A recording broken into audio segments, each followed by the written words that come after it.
Bakit nga ba hindi gumagana yung ating YouTube link? So yan po yung itatry natin ngayon, kaibigan. Okay po, sa natin same video natin. So dito, lalagyan na natin siya ng how to lagay ng link. So yun, magta-tap tayo ng related video. So instead na related video sa topic, yung lalagay natin ay yung mismong video na fix na po natin yung ating problema na hindi makapag-send ng link or makapaste ng link sa ating mga YouTube short. So ganyan kaibigan, ganyan ang kadali kaibigan. Hello kaibigan! Welcome back to my YouTube channel and welcome back. So in this video, is may nagtanong kasi sa akin na isang ka-subscriber, bakit daw hindi gumagana yung ating mga YouTube short link. Ayan. For example, maglagay tayo sa YouTube short caption natin ng link kaso hindi gagana. Pag-upload natin, hindi rin siya matatap o hindi siya mapupunta doon sa mismong video.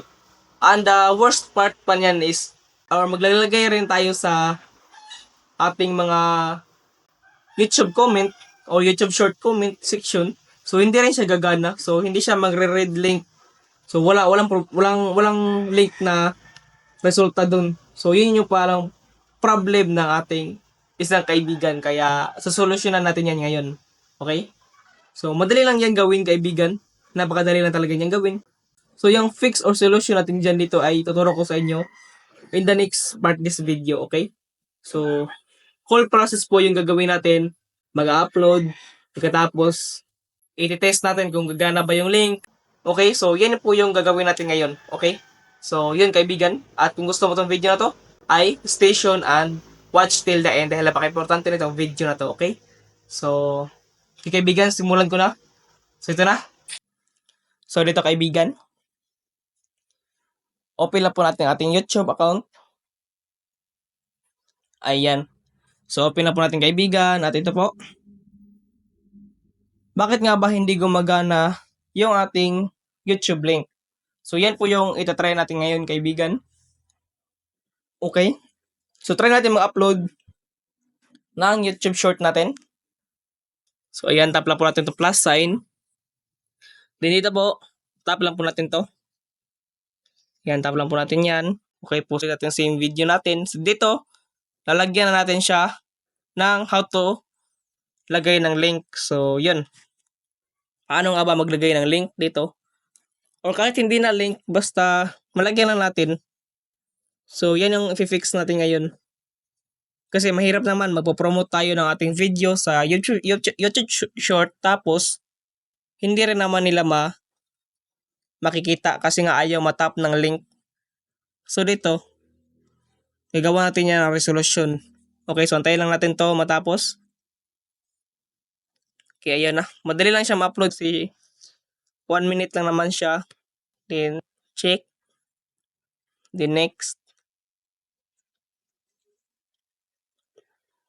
So dito, ayan, caption tayo. So dito sa title ulit, wag na tayo maglagay ng link. So lagay lang natin dito how to register team SIM card. Okay, okay na yan. Okay, so dito na tayo sa part na to, which is itong nakalagay na related video. Ayan. Hindi tayo maglalagay ng link, kundi magta-tap tayo ng related video. So instead na related video sa topic, yung lalagay natin ay yung mismong video. For example, yung upload natin is how to register TM SIM card. So, yung lalagay natin dito is how to register TM SIM card ulit. Para, pag tap nila nung sa video na yun, yung sa related video, so yun yung makikita nila. So, hindi na tayo mag-add ng link or another link na pa yan. So, dito, yan na mismo yung makikita nila. Okay, so hanapin lang natin dito yung video. So, marami akong mga video rito. Kung gusto niyo pumuntahan, so andito lang po tayo sa Sir Jimsky tutorial. Then dito, ito yon. Tap natin niyo itong paano mag-register ng SIM card. Okay, so okay na yan. Then, upload lang po natin. Tap natin na upload. So, andito na siya. As you can see, nakalagay na dito sa related video na paano mag-register ng TM SIM card. Okay na po yan. So, upload. Okay, so uploading na po siya.